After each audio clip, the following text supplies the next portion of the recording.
Alors, bonjour à toutes et tous.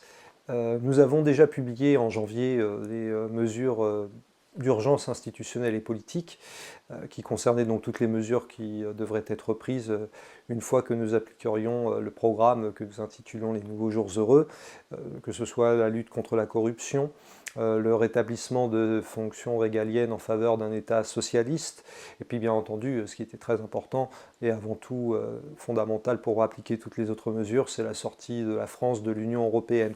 Nous avons donc vu ces mesures institutionnelles et politiques pendant ce courant de mois de janvier-février. Il y a eu un petit décalage.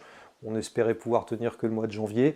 Donc ça a créé un décalage pour les mesures suivantes qui vont être publiées de manière assez régulière, hein, une fois par semaine à peu près, en ce qui concerne les mesures économiques et productives.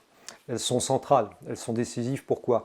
Parce que à l'heure actuelle, hein, nous voyons bien, pas qu'à l'heure actuelle, cela fait en fait des décennies que la France est en voie de désindustrialisation, de démantèlement du produire en France, parce que ce n'est pas que le produire en France industriel, c'est aussi le produire en France agricole, le produire en France artisanal, et même, j'ai envie de dire, le produire en France au terme des infrastructures, des grandes infrastructures publiques qui sont en train d'être littéralement démantelées.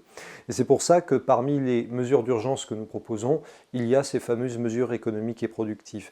Alors, quelles sont-elles? Elles sont au nombre de 5, là encore. La première étant de stopper toutes les contre-réformes maastrichtiennes qui ont frappé le pays, que ce soit par le biais des privatisations, par le biais également de ce démantèlement des services publics dont on parlait. On peut penser au projet Hercule à l'heure actuelle qui est en train de littéralement détruire le secteur public et nationalisé de l'énergie, en l'occurrence EDF. C'est également la nécessité de nationaliser franchement les banques et les grandes entreprises stratégiques. C'est central. C'est central parce qu'à partir du moment où on privatise, on détruit. Quand on nationalise, on construit. Et donc, il y a en particulier la nécessité de nationaliser tous ces grands secteurs stratégiques pour pouvoir reconstruire le tissu industriel, agricole, artisanal et plus généralement productif du pays. C'est aussi la nécessité de reconstruire et de démocratiser les services publics. On le voit bien, par exemple, à travers les hôpitaux, c'est assez symbolique, l'état de délabrement complet des hôpitaux, un état dans lequel se retrouve la France absolument calamiteux et qui rend désormais très difficile, en fait, depuis le début de la crise du coronavirus, de faire face justement à cette épidémie qui frappe le pays depuis désormais 1 an. C'est aussi la nécessité de nationaliser la grande distribution. C'est une mesure centrale, pourquoi? Tout simplement parce qu'on le voit bien d'ailleurs, avec cette crise du coronavirus, imaginons qu'un tiers des Français déjà ne sont plus en mesure de pouvoir faire 3 repas par jour.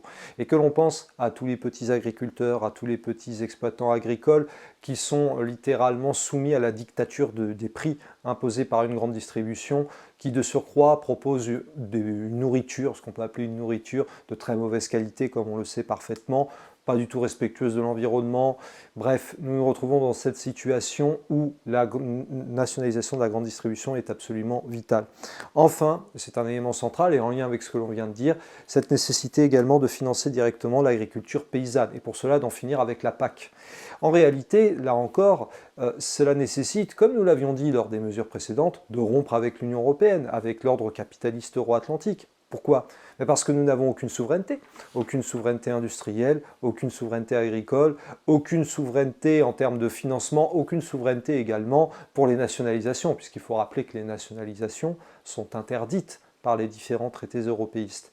Donc c'est pour cela que tout au long de ce mois de mars, certainement un petit peu début avril, seront publiées ces mesures d'urgence dont je vais faire la récapitulation rapide, stopper toutes les contre-réformes maastrichtiennes, nationaliser franchement les banques et les grandes entreprises stratégiques, nationaliser et démocratiser les services publics d'urgence parce qu'il y a un démantèlement littéral de toutes ces structures, nationaliser la grande distribution, hein, on le voit bien encore une fois dans ce contexte de crise sanitaire que c'est essentiel, et enfin financer directement l'agriculture paysanne sans passer par la PAC. Ces mesures seront publiées au rythme à peu près d'une fois par semaine et elles seront suivies bien entendu d'autres mesures et notamment les mesures monétaires et fiscales qui sont indispensables et indissociablement liées pour que puisse être reconstruit le produire en France dont nous avons urgemment besoin.